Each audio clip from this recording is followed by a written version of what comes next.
I chose the movie Gran Torino, and the movie depicts gang violence within the Asian community and how the horrors of war traumatize people.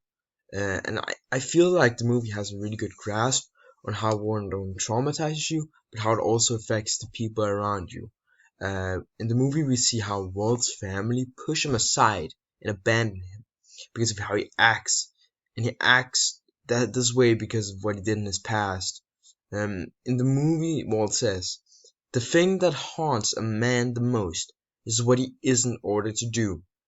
And I feel this says a lot about Walt, um, because he knows that what he did down there in Korea is wrong, but he wants to make up for it. And when he was there, he most of the people he was with, like the soldiers, they all died, but he came back and he lived a good life and got a wife.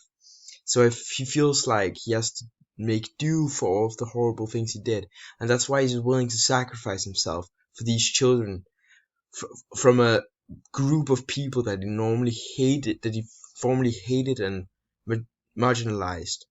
Um, and this gang that tries to convert Tao, they see violence in criminal acts as a way to like prove your worth and not a negative thing. And that's why they shoot up Tao's home, because it's a way of asserting a dominance. By trying to kill him, they show other gangs that you shouldn't mess with them. They're tougher than them. And then like a sort of cycle show begins where you just want to be the toughest person.